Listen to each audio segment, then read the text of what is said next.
First of all, I'm sorry, I'm notorious for this. How do you pronounce your second name?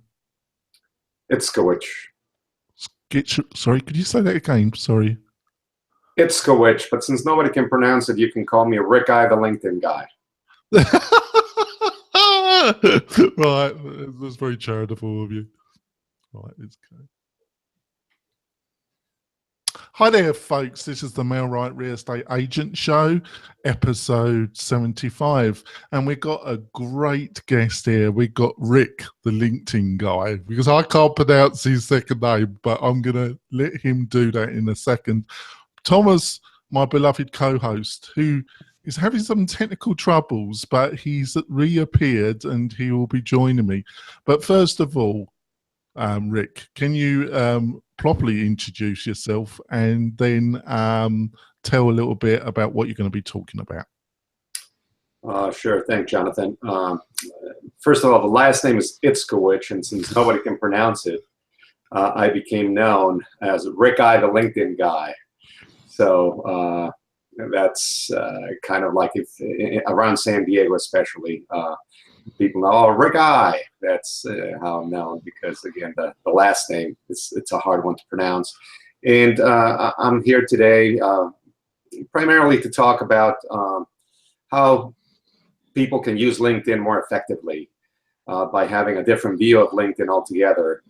And in my opinion, LinkedIn should not be lumped in with social media because it's a totally different animal. And I think if you start out with that and with a view to give people, I've taught hundreds of people a different approach on how to go about using LinkedIn that seems to be working for them. So that's great. And hopefully the sound, my co-host will be able to respond to this. And that's Thomas J. Nelson. Introduce yourself, Thomas. Are you hearing me now? Oh, yes. It's clear as a bell. All right. You got to love technology. Well, I'm Thomas J. Nelson. I'm a realtor here in San Diego, and you can find me on my website at thomasjnelsonrealtor.com. And I'm super excited about having Rick on the show today. Rick, thanks for joining us. Sure. That's great. I'm going to start off, and then I'm going to let Thomas take over, Rick. So, to start off with, you got this tremendous beast, LinkedIn, and I'll probably use it a little bit more, but than the average, mostly around communicating around new guests for the podcast, basically. But really, I probably have not really using it very effectively at all. So, can you start off with what do you see as the problem, and give some quick outline, or maybe some things you can do to rectify it? I think the biggest problem is that people think of LinkedIn the way that they think of Facebook for business. So most people who've never heard about LinkedIn, when they're trying to describe it to others, they say, well, what's LinkedIn? They go, it's kind of like Facebook for business. Yeah. And I think that is where the problems start because Facebook, which I have to admit, I'm not that active on Facebook. But Facebook, it is social media. It's designed to share and connect, and even from a business, you can target people, you can sell. I mean, it's like a giant marketplace. And so people try to take that mindset into LinkedIn, and it just doesn't work. I mean, it's, how can I explain it? It's like having two parties, and they're two very different parties. One of them is, you go out to the park with a few kegs of beer.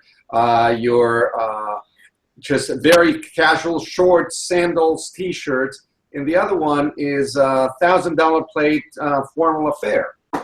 And if you dress the same to both, or if you act the same at both, it's probably going to not be very effective. I mean, you're going to be frowned upon, and you're not going to be very successful. So I think that trying to behave the same way, dress the same way, and do things is what the problem is. So in my view of LinkedIn, how I've been using LinkedIn for many, many, many years, and I've taught hundreds, if not thousands of people, is a different view. It starts out with a different view, and that is if you're going to compare LinkedIn to anything, you're better off comparing it to, say, a chamber of commerce than you would be Facebook. Now, a chamber of commerce is probably about as 20th century as it gets when it comes to business. It's old school. In other words, it's face-to-face, it's belly-to-belly, it's relationship-oriented, it's conversation-oriented. It's about offering and giving before asking. Well, those are the same principles that you need to have on LinkedIn. And if you view it that way, and you view it as a way to, it's the shortest route to take from the people that you know to the people that you want to meet. And once you actually get introduced or meet the people that you want to meet, there is so much you can gather and so many conversations that you can begin to have, that's where the value of LinkedIn comes in. It's about conversations, it's about relationships, it's not about selling, it's not about marketing. And that is where I think people go wrong, because the appeal of the one-to-many, the appeal of clicking of a button and being published and having hundreds, if not thousands of people reading your posts, your blogs, watching your listings, etc., sounds fabulous. And then when that doesn't materialize, people get disappointed and say it doesn't work. It's a waste of time. I've been doing it for X or Y and it doesn't do anything. Oh, I totally agree with you, Rick, because I think each social, you don't like the term saying LinkedIn. I don't totally agree with you there, but I do understand precisely where you're coming from, because I think you utilize that language just to really kind of wake up people. In my experience, they treat all social media as the same. They treat Facebook, Twitter, LinkedIn. What works on Facebook, that will work on Twitter. It doesn't work. Right. They're all very, very different. So, so you made that statement. So how can you give some practical tips or examples of how you effectively build relationship with LinkedIn rather than just being a blaster, as I call it? Well, it starts out by the way you build relationships anywhere else, and that is A, by having conversations, not monologues, and B, by being interested in interesting in others.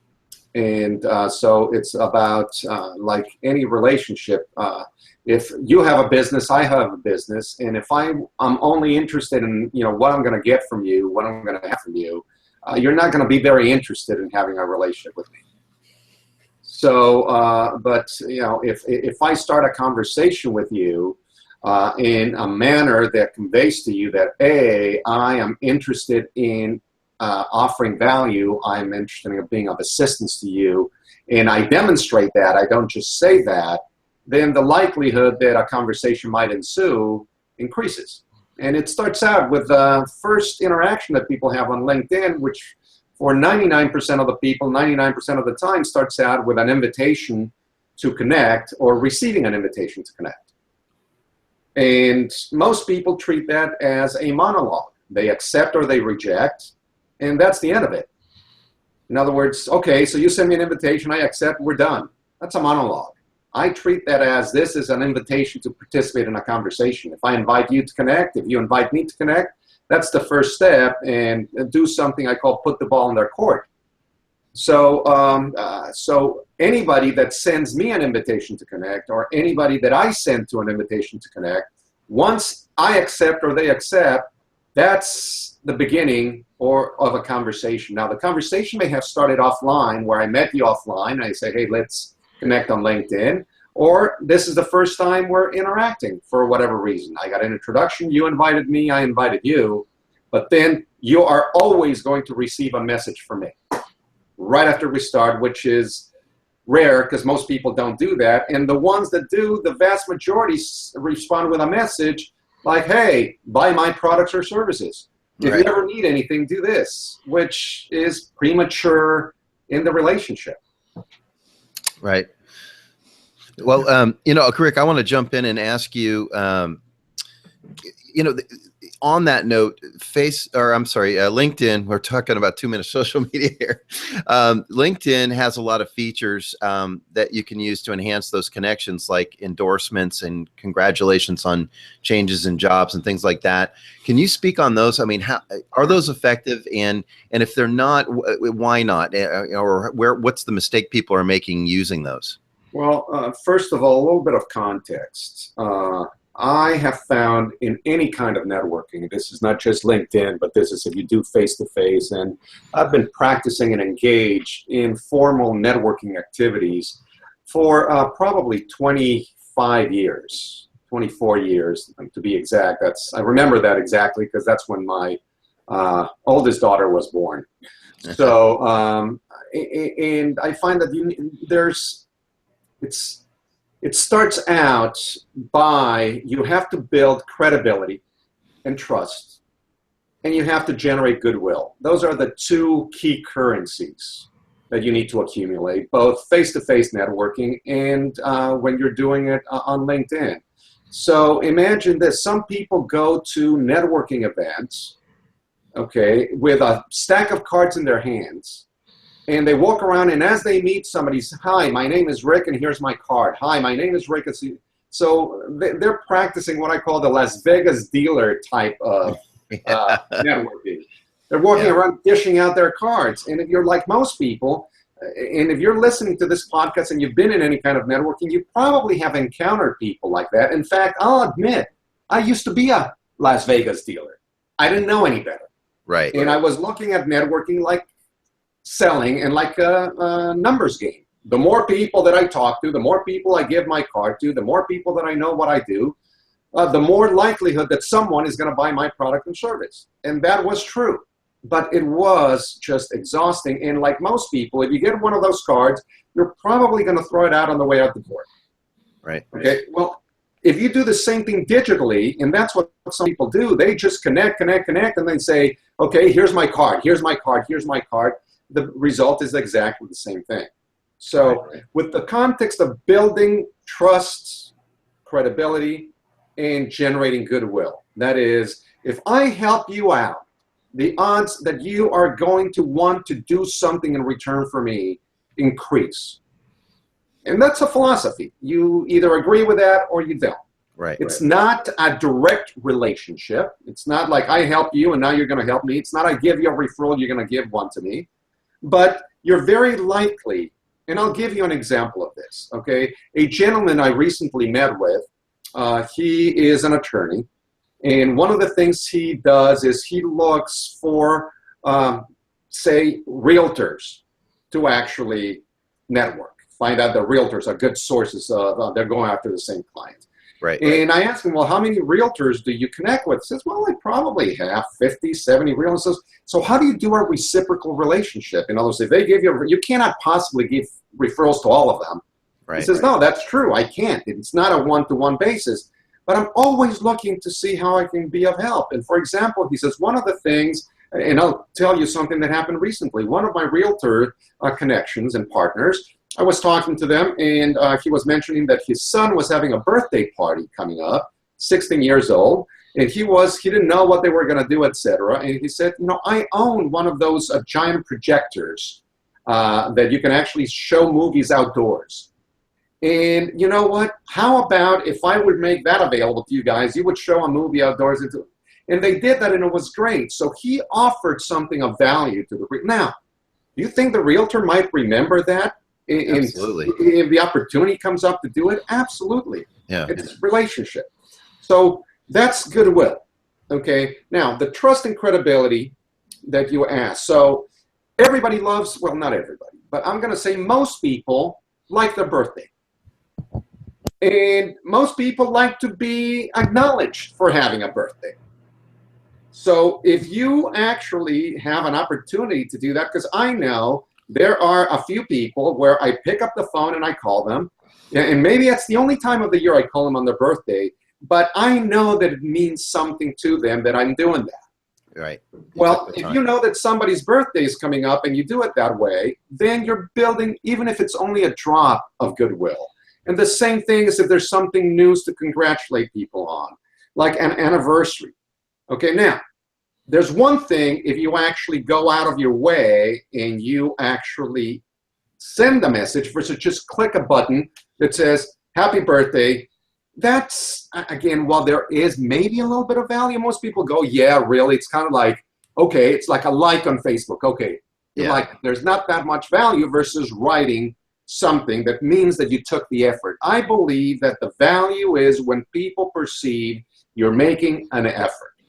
Okay, so my view, and again, I'll reiterate, it's my view, it's my opinion, and you guys listening can disagree, and that's perfectly fine. That's why we have conversations. It's not necessarily to agree. But my view is that if you put forth the effort and people believe you're putting forth the effort, that counts as something. If you're not, it gets devalued. Which brings me to, so people think that, and LinkedIn wants to promote endorsements as it enhances your credibility. I disagree. And here's why. Okay, because I've had people upset with me because I teach about LinkedIn. How can I got an endorsement from somebody I know they're dead? How could they have endorsed me if they're dead? Well, obviously they couldn't have, and or people that don't even know me, they're endorsing me. Right. So all of us, you probably have, and you probably have gotten messages, hey, I'll endorse you if you endorse me in return. And I've never met them. Right. That's the value. So from the point of view of credibility, I think endorsements are practically worthless. I'm not going to say totally, but for most intents and purposes, there's not a lot of value. But here's where there is a little bit of value in endorsements, and that is that what you do is you generate a little bit of goodwill, especially if you know the person. So if I click an endorsement and I happen to be one of the first 3, I believe, and you get a message from LinkedIn saying, hey, Rick Itzkowich and 3 others or 50 others have endorsed you, you're going to see my name. Right. And you're going to see that I endorse you, and that creates a little bit of goodwill. Right. So that's my view on those things. There are definitely opportunities for you to start conversations. The same thing. If you receive an endorsement from someone, that gives you now the latitude to reach back out to the person if you want to thank them and start a conversation. Conversations lead to relationships, and relationships leads to business. That's my point of view. Oh, it makes sense. And another feature, of course, the main feature, if you will, is our profile on LinkedIn. And I know, years ago I hired you to help me improve mine. What are the biggest mistakes you see people making with their profile on LinkedIn? Well, there's too many to actually go over all of them. Well, maybe the top 3. Let's start out with a few. Yeah. All right. The first one is to have a profile without a picture. Okay, and that to me, I use this analogy, and people laugh, but it's true. Having a profile on LinkedIn without a picture is like going to a networking event, a live networking event, with a paper bag over your head. I mean, it's just not good. I mean, again, we are there to build relationships. How can you build relationships? Okay, by hiding. Right. Okay, and when you're not having a picture, you are communicating whether you want to communicate this or not. It could be that you don't know how to upload a picture. That's why you don't have one, not that you're hiding. Right. But people won't think that. They think one of 3 things: you're either not current, you don't care, or you have something to hide. None of those are good things. So that would say that's one of the biggest ones. The other ones, in no particular order, but they treat their LinkedIn profile like a resume. I believe that your LinkedIn profile is more akin to a sales page than it is a resume. Okay, and a sales page by being subtle. LinkedIn is all about subtlety. It's not about in-your-face selling. Nobody goes on LinkedIn to be sold anything. Nobody goes on LinkedIn to buy anything. Right. But at the end of the day, we are all selling ourselves, even if it's only to have somebody connect with us or start conversations with us. So a LinkedIn profile is an opportunity to showcase what you do best, who you do it for, who you can help, and how to connect with you. All of those things, I think, are very, very valuable. It can also tremendously enhance your credibility if you do a good job. Now, while I discounted endorsements for credibility, recommendations, on the other hand, greatly enhance someone's credibility on LinkedIn because a couple of things. A, recommendations cannot be changed by the recipient. So if I give you if you give me a recommendation, I cannot change a single word. You have to do it. Two, the recommendation can be traced right back to you. So somebody who wanted to verify that might reach out to you and says, did you really say that about Rick? I see. And you can actually have that. So there also people took the time to actually write a recommendation. And I think, once again, the effort and the time means that there's more of a relationship than just a click of the mouse. So recommendations can greatly enhance your credibility, which is something that's very important. So not having recommendations. Other mistakes is not having anything in their summary. You have 2,000 characters to play with, including spaces. That's about 400 words. That's like getting a full page ad in the Wall Street Journal or your local newspaper. And if you don't fill it out, you're wasting very valuable real estate. So I don't know, I can go on and on, but there's a few. Headlines are another one where people miss an opportunity of using a headline as a way to capture someone's attention, imagination, or offer a benefit versus just a functional headline that says, you know, use your profile as a differentiator. Even though you're limited by what you can do, there are definitely ways that you can actually do it where I tell people are not going to hire you based on your LinkedIn profile, but they could very quickly disqualify from doing business with you based on your LinkedIn profile. So you might as well make sure that you're not disqualified. Right.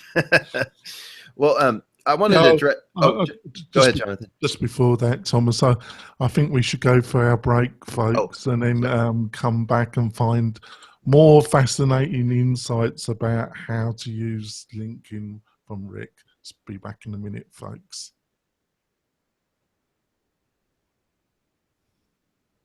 We're coming back, folks. We're talking with Rick about Facebook and how to do it right, which I'm very guilty of not doing correctly. So, Thomas, ask another question. Sure. Well, let's clarify. We're talking about LinkedIn, not Facebook. Oh, LinkedIn. Oh, dear. I've got Facebook on the brain, haven't I? Oh, my God. Yeah, Jonathan, some more coffee. Yeah, more tea, Thomas, more tea. We started early this morning, folks. So, Rick, I want to ask you about a couple, we'll just call them theories that rumor about in LinkedIn. And that is, if you know, LinkedIn, you kind of get ranked by how many connections you have. And there's that holy grail of the 500 plus. And is it, in fact, a good or bad practice to accept an invitation to connect with everyone, or do you look to only connect with high connection people, both in that they're connected to 500 plus and you and that person share a high number of similar connections, or is that bogus? Once again, there are probably different schools of thought, different opinions. And I get that question asked quite a bit. Okay. And like anything else that I'm telling you, these are my opinions. They don't make them fact. They don't make them right. They just mean they're my opinions. I've practiced what I'm sharing with people for many years with a lot of success, and many people that follow what it is that I share and teach have reported also the same success. So you can, so that's a long way to answer that. It's a personal choice, it's a personal preference, and a lot of it has to do with your philosophy and why you are on LinkedIn. And let me tell you a couple of stories. Again, I'll use myself as, you know, someone who started out when I first started on LinkedIn, like everybody else, who I had no idea, you know, why I was there. I had no idea how to use it. And, but Rick, at least you knew you weren't on Facebook. Yes. Yeah, I don't know if there was. I don't think there was Facebook then or not. I don't think so. There was. But No. I don't think there was Facebook when I first started on LinkedIn. Right. And like most people, it was a free account. I started because it was free. I would have never have paid for it because I didn't see any value nor using it. And but once I decided, I decided to start using LinkedIn because I was desperate. It was sometime around 2007, and I was at the time an owner of a company, and we had just lost 3 of our biggest clients, dropping our revenues 30 to 40%. This is when the economy was tanking, 2007, 2008. All right. And I was desperate, willing to try anything. And so I was this on LinkedIn. I was networking outside, face-to-face, and I needed to do more and different. So I figured, why not this? And so that's how I started it. And I made all the mistakes that I now tell people, watch out for making these mistakes, because I didn't know any better. And I was gathering experience. But one of the things, so when I started, one of the things was I was not going to be one of those people that was going to go for numbers. Okay, so Mike said, no, the only people I'm going to connect with people on LinkedIn are the people that I can vouch for, that I can refer, that if somebody asks me for an introduction, I know them well, I vouch for them, and I can do it. Sure. All right. And in fact, I was very adamant about that. And I probably had like 35 people that I was connected to on LinkedIn. And I said, this is not helping me that much. All right. So then I went to the other extreme because I had heard, it's a numbers game. I started doing that. So I started going with anyone and everything. So I went to other one. And I figured, okay, well, I'm still not seeing a lot of value out of doing this. So nowadays, what happens was, the turning point for me, and I'll share this story on LinkedIn, came when I was at a weekly networking event that I was participating with at that time. And one of my colleagues, one of my members of the group, asked for an introduction to a particular individual whom I didn't know. But since I was starting to do LinkedIn, I said, I wonder if this person is on LinkedIn. So I went back to my office, I searched, and lo and behold, I found him. And I found that he was a second-degree connection. Now, if you are new to the LinkedIn and you don't know what that means that I was connected to someone that this other person was connected to, and we had a connection in common or more. So I did a search, and LinkedIn tells you who you have in common. What's one of the great things that LinkedIn does. And it happened to be that we had 2 connections in common. And one of those connections was someone that I knew really well. So I sent a message to my connection, say, I see that you're connected to this other guy. One of my colleagues would like to meet him. Would you mind facilitating an introduction? I got an email right back that says, yes, Rick, I'll be happy to do that. The introduction was made, and that resulted in a huge sale for my colleague. And that's when the light bulb went on and says, man, this is powerful.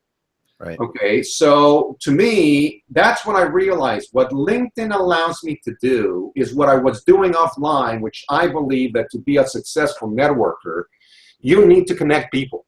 You need to become a connector. Right. That's the best way you're going to become successful is you become a connector. And LinkedIn allows you to be a connector on steroids. Right. And I just realized the more people I can connect people, the more value I'm now adding to my network. Right. And the more numbers that I have of people to be connected with people, the more I can do that. Now you can say, Rick, but what happens if you connect to total strangers? Where's the value in that? Like, I asked for introduction and you don't know them. How is that helpful? So to answer that, let me give you another story. And this happened to me, I don't know, several years ago. And one of my LinkedIn connections who I hadn't met in person, but we had met virtually and we had chatted. She sent a message. I received a message from her saying, my son happens to be in India. He's traveling through India and he ended up in an accident. He's in a hospital. Anyone knows someone near that city, wherever that was, would be most appreciated. Now, I'm a parent. I can only imagine, doing what that might be. So I said, wow. Let me see if I can help. I did a search for who were my first degree connections that were from India. LinkedIn allows you to do that kind of search. And I sent them a message. Here's the situation. If anybody lives here, go ahead and see if you can help. I received a message back from someone who is a perfect stranger. I didn't know who he was. I couldn't remember him, nothing. It says, hey, Rick, I live about 45 minutes away from this. How can I help? By the way, 45-minute distance in India is nothing. All right? It's like next block because people travel long distances for that. I learned that when I went, and this will be part of the story. So I connected, and says, okay, great, go ahead and do that. To make a long story short, this person was able to help Mary. Okay, so his name is Sandeep, was able to help Mary. What did I gain out of this? The goodwill that you created. A lot of goodwill, and this would have never happened had I not accepted invitation from someone that I didn't know. Right. Okay, nice story, feel good. The story doesn't end there. I now thank Sandeep for, hey, by the way, thank you very much for doing it. So now we're starting a relationship and a conversation. Right. A few years after that, I happened to be got hired to go speak in India. I was doing a conference speaking on LinkedIn. And I sent a message to Sandeep once again. I'm going to be in these 3 cities. I don't know how far you are, but if you happen to be there, I would love to meet you. Sandeep responds, Rick, I would be honored to meet you. And by the way, what are you doing? Oh, I'm going because I'm speaking at a couple of venues on how to use LinkedIn, etc. He goes, oh, wow. Would you like to have other venues to speak? Would you be interested in speaking at a couple of other venues? Wow. And I go, sure. I ended up speaking at 2 other venues he arranged, and that netted me about $20,000 to $30,000 that I would have never had. Wow. All right. So how did that happen?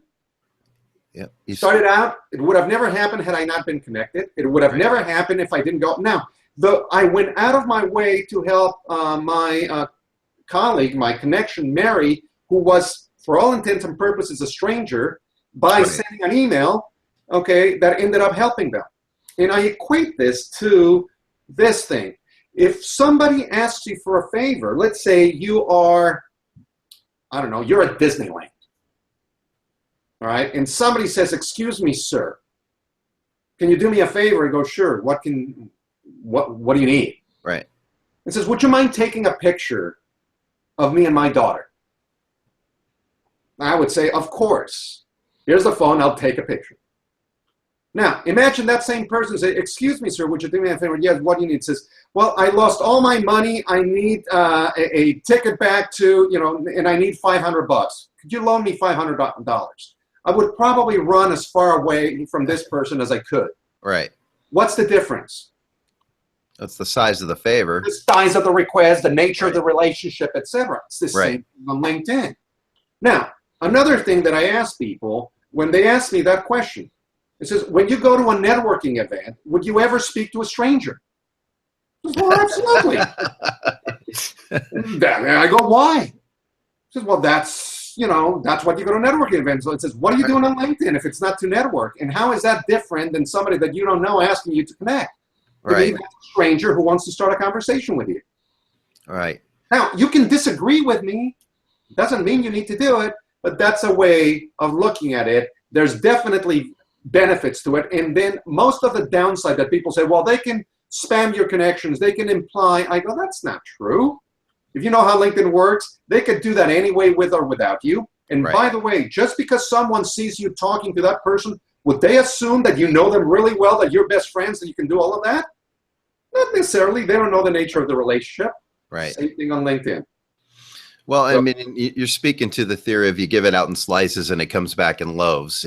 It's not always about what can I do for you that immediately returns on that favor to me. It's just about doing good for other people for the purpose of doing good for other people. Yeah. And that kind of brought up a question in my mind when you were talking about that, because there's another question that comes up a lot, and I'll just pin it on my industry. I'm a realtor in San Diego, and I get probably 5-10% of my requests to connect from other realtors. Right. And is there a kind of a rule of thumb that you follow? I mean, is there a plus or a minus to connecting with other realtors that are local versus apart? Do you discern between those two, or do you just say, you know, I'm on here to network and maybe they know someone I know and it's good to connect? Or, I mean, people look at it as a competition. I look at it as a connection, but what do you think? Well, the competition is there regardless. Exactly. So whether you accept them or not, it doesn't mean that you no longer have competition. Right. And once again, if you go to a networking event, would you talk to another realtor or run away from them? I talk to them. Well, even though they're the competition. Right. Even though, because I might learn something from them. How is that different on LinkedIn? Exactly. Okay. Well, that's kind of I'm leaning towards, you know, obviously the point you're making, but you know, I've had people debate me on what's the downside in their mind? You know, the one that comes up the most is, well, then they're connected to your connections and they can steal your connections. You're connected to theirs and you can steal theirs. It's just bonkers, isn't it? It's I mean, it works both ways. Right. If you want to play that game, it works both ways. Right. But there's the point. If you're even willing to play that game, I mean, I hope. I understand, but I'll counter with that. So then it's basically a zero-sum game. Right. You're stealing each other connections. And by the way, you know, just because someone is connected to you, they can steal your connection, then your relationship with your connection is not that strong. Right. You know, and that's the same thing with even in a networking group. I mean, if that's correct, you know, if I lose a client to another realtor, they were never really my client, or they wouldn't have left. Yep, that's true. Okay. Well, you know, one of the other things. It's also linked, Thomas, to this fear of needing to appeal to every element of your market. Right. And there's just some people that just won't gel with you. And that is correct. Do you really, really want to work with those people? Unless you really, really have to. You're looking to pay your mortgage that month, and you're going to. In fact, you probably, unless you're in desperate straits, you probably really wouldn't want to work with those people, Thomas. Right. Right. So that's the reality, isn't it? Yeah, and really, desperate straits isn't the place for LinkedIn. I mean, that's a long-term relationship building location, if you will, and you know, people going for a quick fix are not going to be happy there. Yeah. I would like to ask Rick, how much time per week do you think you got to spend on this to really, when you've had that eureka moment, you know, you want to get serious about this, and you're starting to really look at it. Yeah. Start off with, how much time per week do you think you're going to have to spend? In my digital course, when I train people, I explain to them that if they're willing to invest between 30 to 45 minutes per week. Wow, per week? 10 minutes, per week. About 10 to 15 minutes per day, 2 or 3 times a week. It's plenty, especially if you know what you're doing, you're strategic, and you're actually doing that with a purpose. It doesn't take that much time. I don't spend longer than that. Okay. So I think it's bigger in people's minds, which kind of gives them paralysis to start. Once again, they're looking at, oh, I need to post, I need to do this, I need to do all of these activities. I go, fact of the matter is, if you have an effective profile and you build a successful network and you generate some goodwill, that's 80 to 90% of what you need. Whatever activities you do are icing on the cake. And you don't have to post anything to get a lot of value out of LinkedIn. Okay. Hey, Rick, I wanted to ask you too, because you do something that's very unique on LinkedIn. And so I want to just ask you about quote actions. What are quote actions? How did they come about, and how do you use them? Let's see. How they came about, I'm going to answer that first. Years ago, I'm talking about when I owned my company, I saw a trend, and that was that snail mail newsletters were getting more and more expensive to produce. And online newsletters, the viewership was going down. while the cost was going up. And I wanted to find a way to stay connected to my prospects and clients. So I looked for something, what could I do to keep myself relevant, top of mind with people? And I looked for some things, and I couldn't find anything. So this came up through some brainstorming at the time, the idea of quotes. I like quotes, always like quotes. And at the time, the company that I had was a personal growth, personal development company that specialized in sports and adventure travel with personal growth. And I would see people maybe twice a year, 3 times a year. And I wanted to do something. So I came up with the idea of the quotes and adding an action, because it was all about action, not just about philosophy. And I did a beta test with this and see how many people would like. And again, the idea was to make people aware of their thinking for a few moments per week. That's what it was, in a way that would allow, it would be inexpensive to produce, it would be easy for people to get, etc. And the original version of quote actions was the telephone. And it was designed as an interruption, okay, believe it or not. So what happened was I started it with a beta test of 20 people and say, see what you think. And after 2 weeks, I got back to them and says, what? He says, Rick, we like it. They would get a phone call from me. It was a recorded phone call, and I was using technology to be able to do that. Then one day I get a call from one of those people and say, hey, Rick, every day the phone rings at 8 a.m., it's you. And I'm thinking of you and your company. This is good. That's what you're supposed to do. He says, well, I want to do the same for my clients. Can we do that? And I said, well, wow, let me see. And the answer was, you couldn't. It was too cumbersome, too expensive, etc. Yeah, it wasn't. That's when the idea of maybe taking that concept and bringing it from a personal growth aspect to a marketing aspect. And that was to fulfill the need that most salespeople have, which is, how do you stay top of mind, relevant with people in between the times when they need you? See, when you sell a house, people probably won't buy another house from you for a while. Right. Okay, but you need to stay top of mind so that you can get referrals, etc. Right. So what do? So you need something that is elegant, that is simple, that is inexpensive to do that. But Rick, I also know a software product that helps with that as well. Right. There's many different things. So anyway, I'm giving you a little bit of background. So what happened was I found out that quote actions, what you can do, it's a great conversation starter. So remember I mentioned to you that every connection that I have is a conversation. Right. So every connection that I receive or every invitation I send, they accept, I send a message back and I offer them a gift. And this is the gift of inspiration. That's how I position quote actions. I'd like to give you this gift. I believe in giving before receiving. We're just connected. I'm looking to build our relationship. Here's this. If you'd like to receive it, they're free. There's no thing. Click here to accept them. And it doesn't matter whether I accept it or not. The fact that I offered something is already good enough. And here's the key.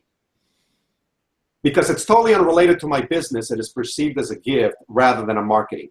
You see, the problem that people make is when they give a gift, like I'll give you a free appraisal, not that you would, but I'll give you a free value in your house. It's connected to your industry. It's not perceived as a gift. It's marketing.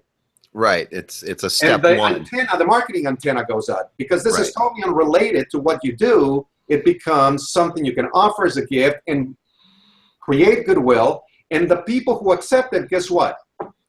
They now hear from me without me having to do anything, at the very least once a week and as frequently as 5 days a week if they choose to do so. Oh, that sounds a fabulous little tool to start and continue conversations. That sounds great, Rick. Just to kind of wrap up, because I know you're really busy.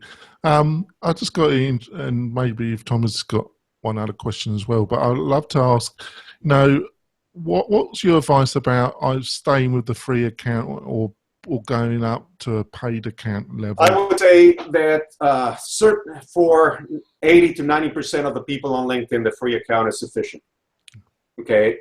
Now, where it gets really valuable, in my opinion, the paid account is when the filters that you use for doing your searches are not available to you for free. And there are ones like when you slice and dice LinkedIn's data, if you want to get deeper and more narrow, like for instance, how long has someone been in a company? You can find out those things out. You can find a few things in the searches that are only available in the paid accounts. That's when it becomes worth it if you need that. But for most people, the free account is sufficient. Oh, thanks. Got one last question, Thomas? By the way, on the previous question as well, if people want to see how I use quote actions, just have them send me an invitation to connect, and they'll see that. Just if you make reference that you listen to the podcast, and then you'll see how that works. Okay. Well, I'm just going to close out by saying, Rick, first of all, I appreciate you being on. And, Rick's been a longtime friend of mine and mentor and trainer. I know Rick as not just Rick Guy, the LinkedIn guy, but an international speaker. He's a trainer. He's an author. I know he's an entrepreneur, and he's a master networker. So a lot of the questions I asked him, I kind of knew the answers to, but I wanted to share that knowledge base with our listeners because working with you over the last 11 plus years has made a huge difference in the way I approach my networking. And the underutilized tool that I had was LinkedIn now actually produces business for me too. In fact, it's the only online source outside of my blog that I can claim that I've actually made money from, and that's LinkedIn. That's great. So I want to thank you, Rick. And how can people get a hold of you? How can they reach you?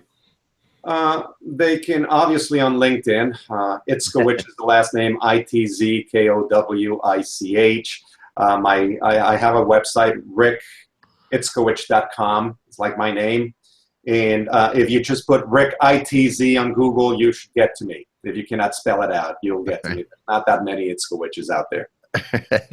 And we'll have your complete information on the show notes too for people that need help with the spelling. Well, thank you for the opportunity to be here. Oh, absolutely. It was great. It was actually great, Rick. I really enjoyed the conversation, and I think you've given some real insights about the power of LinkedIn. I really enjoyed it. Great. Thank you very much, guys. I'm going to run. Bye. Okay. Thanks, Rick. Bye-bye. Right, Thomas, what I'd like to do is I'd like to have a little bit of a bonus, so maybe we can continue the conversation. But I'd like to talk about our first interview and then our interview with Rick. Is that okay? Sure. And I'll get it edited. But so let's start with episode 74 with Jonathan. Right. First of all, he's Jonathan, so he's fantastic, isn't he? I knew that would get him in. So what did you think of the interview in general? What were some of the key points that you thought were generated in the interview? Jonathan made some great points about having a plan. I mean, that's what I heard. He has a plan. He's not just trying to do everything everywhere. And I'll tell you, when I did the research on him, because when anyone ever makes a claim, like I sell millions of dollars of real estate, I rarely have an opportunity to really find out if they do or not. But Jonathan's in my same MLS, so I could just look it up, and I went back as far as the MLS would let me go. And, and I'm looking at his track record and I'm like, in some years he's not doing much more than I am. So, I'm getting a little nervous. Well, then all of a sudden I hit about 2 or 3 years ago and it just exponentially shot straight up. And it's just multi-million after multi-million sale consistently. And what I also saw was it was in a very concentrated area of San Diego. So he clearly focused and followed a plan that clearly worked because there was no deviation in it after that. And so his claim was really true. And then I had to ask, well, how do you make such a turning point that rapidly? Because, 1 year he's Joe Average agent making a nice career. Actually, I shouldn't say he's Joe Average. He was selling, way above like 4 or 5 times the average realtor. Yeah. But now he's doing numbers that make him stand out and give him the credibility that grabs enough agents' attention where he can coach them. And so I think he was making the point that, he's selective and focused on what he's after, and he's okay with discarding some of the leads to really put the heat on the ones that are going to have the biggest return for him.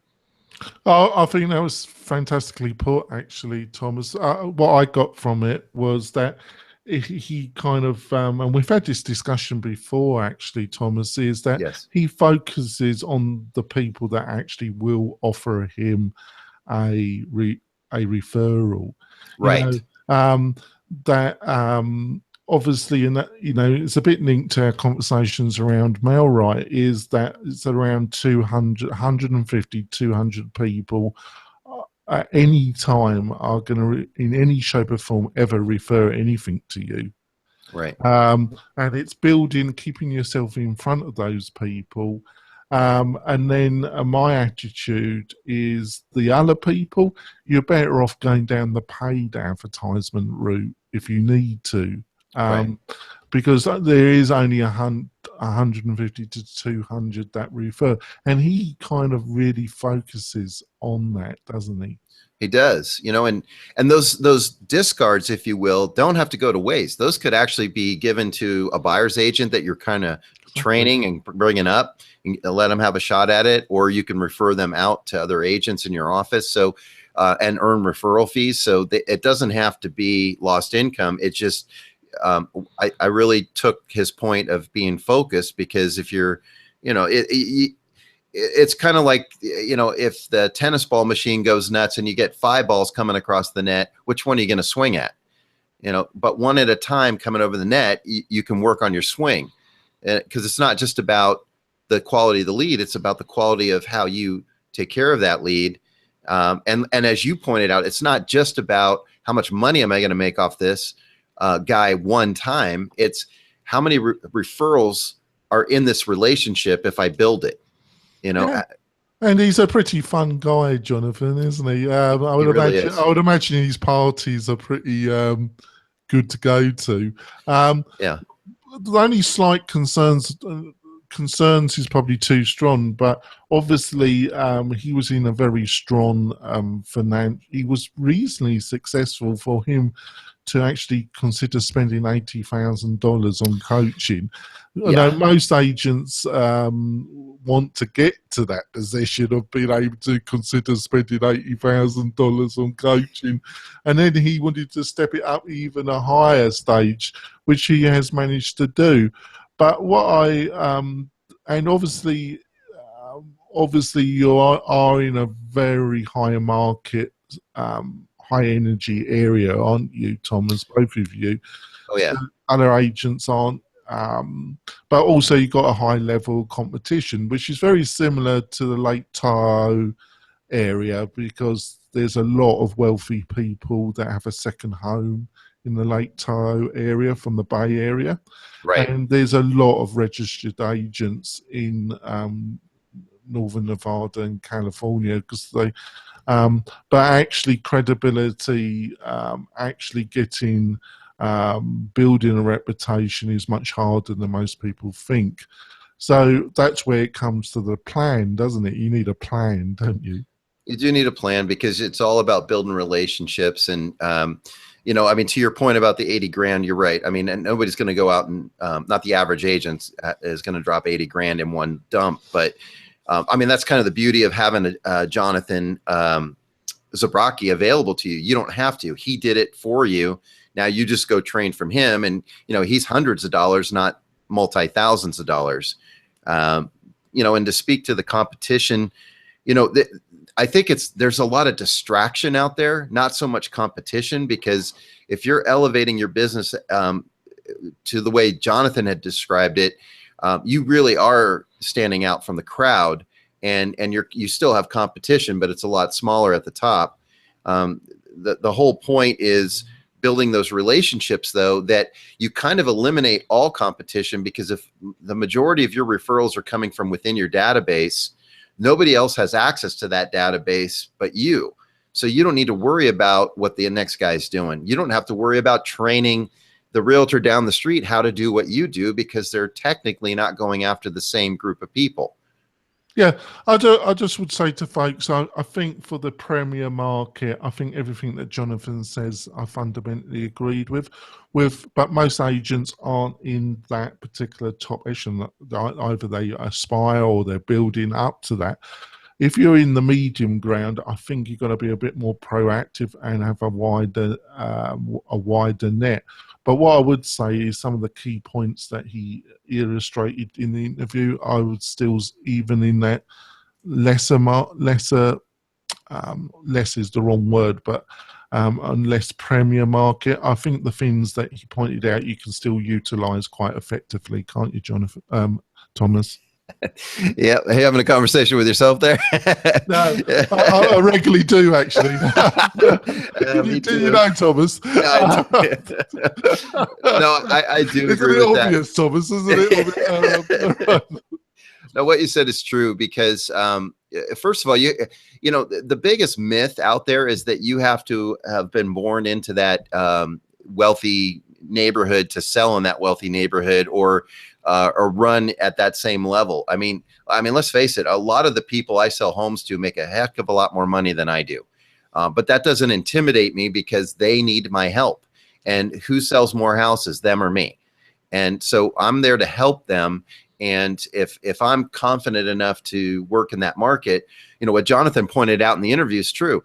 Working with a $200,000 buyer is the exact same amount of work fundamentally as a $2 million buyer. But I'm going to tell you something, there's a lot more pain that comes with the 200,000 buyer sometimes because they're dealing with challenges at that level that a $2 million buyer may not.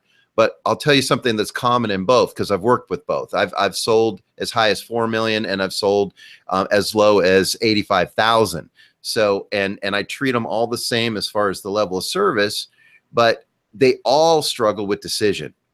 And that's what I'm really there to help them do. And I don't make the decision for them, but I facilitate enough information so that they can arrive at an informed decision. They all struggle with that.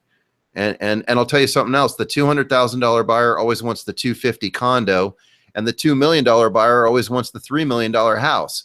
So they all struggle with that too. They all hit a ceiling, and it's part of our job to help guide them into the decision, which is a process of elimination fundamentally. I think that's fantastic. So let's go on to our last interview, which is episode 75, and that's Rick and LinkedIn. What were your key things you got from that interview? Well, Rick, you know, Rick and I have a history together. So I've learned from him over the last 11 years, and things that he reiterated today are just as true today as they were when I learned them from him a decade ago. And it's about relationships. It's, you know, the analogy I was given early in my sales career was if you wouldn't show up on a first date with a dozen roses and a motel key, then why would you show up on a first meeting and try to sell a client immediately? You know, it's too much too soon. Rick does a great exercise when he starts a class. He says, everyone that's here to buy something from me, raise your hand. And of course, nobody does. And he says, great, because I'm not here to sell you anything. So, you know, he kind of disarms us because it's not about selling. It's about building a relationship so you have the trust. The sale comes down the road once you have the relationship and the trust. But so many people try to skip those steps, and that's why deals blow up on them, because they don't really have a committed buyer or seller. Yeah, exactly. I thought he, obviously we have to have him back at some time because actually, but he kind of illustrated some of the techniques that he utilizes after the initial connection to actually foster some discussion. I totally agreed with him about the profile. Somebody that doesn't have a picture, I think myself, oh my God. And, you know, spending a bit of time on it. And also people do tend to think they're going to have to spend gobs and gobs of time on this. But right. It's more about having some idea about what you're actually doing and why you're doing it and being a little bit consistent. You don't have to spend an enormous amount of time on it, do you? No, you just have to have a plan. You have to, you some of our previous guests on earlier shows have made this point where you can plan out your week or your month of what your posts are going to be. I don't think you want to go too far out because things change in the market or in your industry. But you can always remove something and do something more impromptu, but have a plan. And then it's really about just executing on that plan, maybe making a few connections that day, a few comments. Rick was talking about, there's some default congratulations and default endorsements, but you have the option to customize those. And I think when you take the time to customize them, put a message in there that says, hey, I didn't just click a button, I actually took the time to write something to you. It makes all the difference, because I get 300-400 birthday wishes on LinkedIn every year, and I know maybe 20 of the people that sent me the wish. So the other 380, it doesn't mean a thing to me. It's, you click the button. So it's about the relationships that you develop, and he made a great correlation between LinkedIn being like a chamber of commerce, because what you do on LinkedIn is essentially the same principles you follow when you're live networking belly to belly. Yeah, I thought that was a great metaphor about it. And I think we've had that discussion in other episodes where I've tried. What you do online isn't really that fundamentally different than you would do in the real world. And what works for you in the real world is probably going to work for you on the digital world. People think it's like two separate worlds. Well, not really. That's my point of view. Well, in fact, if people behaved more online as they would in person, I don't think they would say as much of the things they say to create a lot of the problems they create for themselves, because people are a lot braver digitally than they are live. I think that's very well put, actually, Tom. So I think we're going to end this live bit. I'm going to put it on I'm going to cut it, folks, and put it on both 74 and 75, because both our guests were really needing to go off and do other things. So I didn't think it was appropriate to ask them bonus, but I also thought it would be interesting to have a little bit of a chat with Thomas and see what our own thoughts about both really great interviews. And we'll be back soon. Bye, folks. Bye.